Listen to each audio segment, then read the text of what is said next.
the way Judaism has come down to us is so clean, has to do with monogamy, the whole idea of the family, the halakha. However, there's a deeper understanding as you get into the whole, religion itself and its origins. As you study, you find out that there was a wife previous to Hava, that Adam's first wife was called Lilith. Now, this isn't found in the Bible, so to speak. It's found in like Midrash, Zohar, and stories. These stories are the true oral Torah and have to be understood as such. The whole origin of sexuality starts with Lilith. And Lilith is definitely from the Sitra Akra, from the other side. And we'll show how Lilith is from the Sitra Akra and represents the Sitra Akra. The letters Ein Saf, or Aleph Samek, it's known as Ein Saf. If you put those letters in reverse, it's Samek Aleph, and those are the letters for and how Sitra Akra is written. But if you do the full gematria of Sitra Akra, you get 480. 480 happens to be the gematria of Lilith.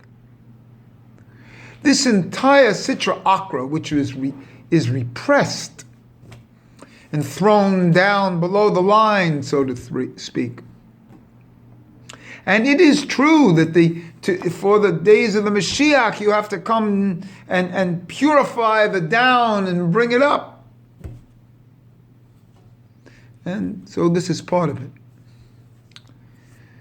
Lilith was the first wife of Adam and represented the Sitra Akra, both at 480. Now, for me, I do everything whole and a half. That finds the real solidity of the whole. 3/2, by the way, is a Fibonacci number, which is a deep principle here. But whole and a half is the way to really express a whole. So if I take 480 for Lilith, and I then do a half on top of that, that's 240. 240 plus 480 is 720. And that's the number of Yayin. It's also the number of Zelem. Zadeh Lamek, final Mem, 720. This 720 as the Zelem, and this is what is represented by Lilith. The Zelem is represented by Lilith. And Zelem itself, without the final Mem, becomes 160. And that's the gematria of Cain.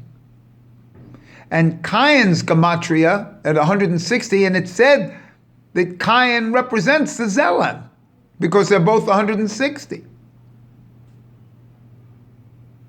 And wouldn't it be funny if Lilith had a representation in the soul, in the birth of Cain? Now it's said that she was banished because she was like dominant, Gevora, over the male. She wouldn't bow down to the male. She was a dominant woman. And what happened was she was banished out, theoretically.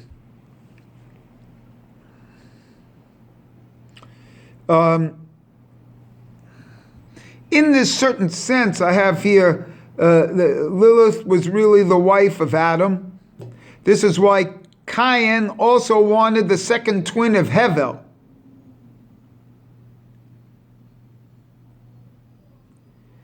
And there's some relationship between the two wives here of Lilith and Hava.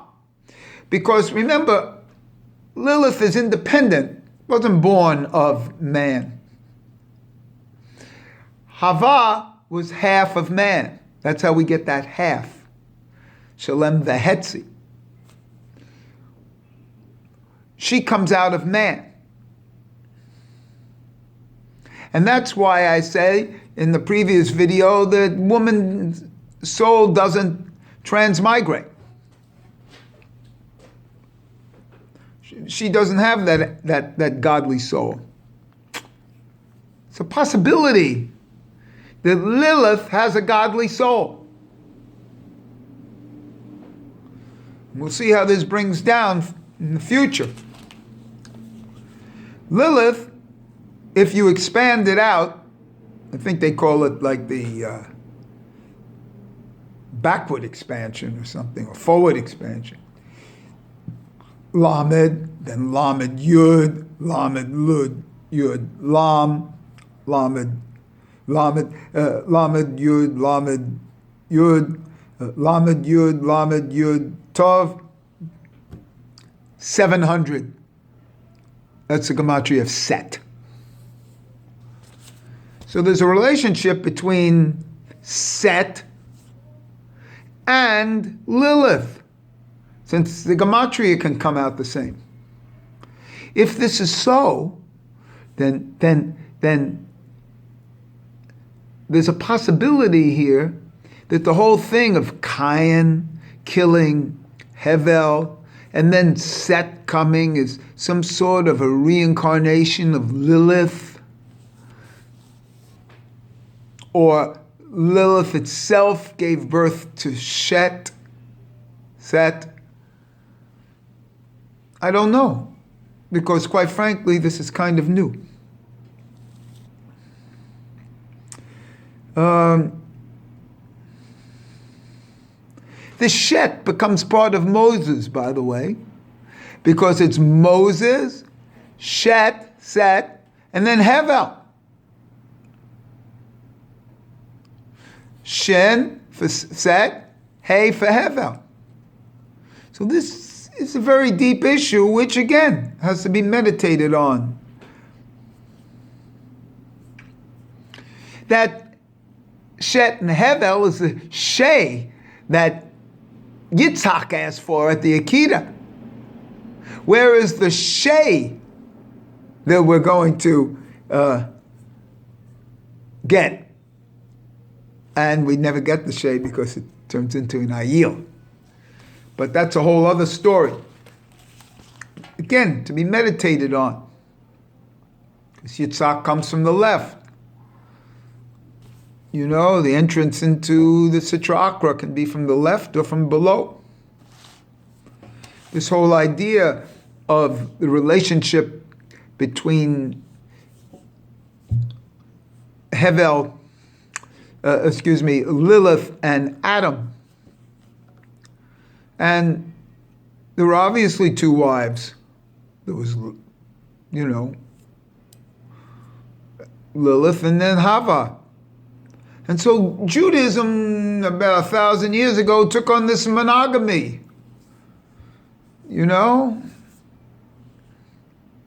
But it's not natural. And it's not natural, by the way, for the woman. Monogamy is not only not natural for the man, it's not natural for the woman. See? Because it builds up a jealousy. All sorts of weird stuff. In a certain sense, the woman should be part of a harem, where at minimum two. And so her girlfriend relationship should be with the other wife.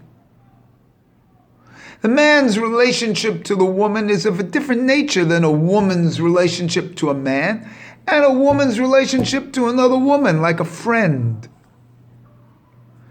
In a certain sense, a man has no friends, he has his study. But a woman has her children, but, girlfriend. Chat.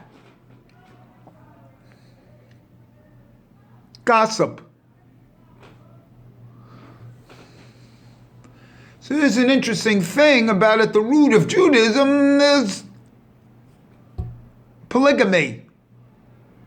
At minimum 2. And in a certain sense, that's what we also have of the 2 Heys in the divine name. Yud, Hey, Vav, Hey. We have a Yud and a Hey of a top aspect, and then a Vav as a sexual connotation of the Vav, the straight line, the phallus, and then a Hey, then a woman, then a sexual woman. So it's brought down in normative things. You have the wife, and then you have the mistress. And this is what comes down in normative things.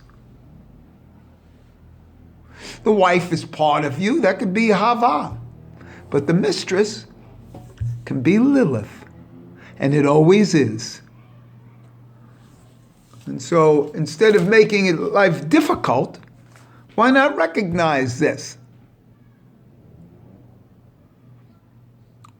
You see? And if the real coming of the Messiah is really desired, then there has to be a translation of values, of what's the real here, what's the necessity here, what's really going on in the mamish, in the real and the actual. And Judaism was this, but they took it away. They socialized it, societized it.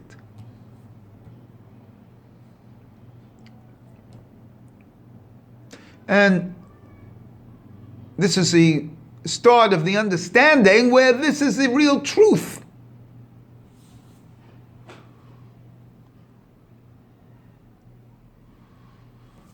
The MS related to the mamish.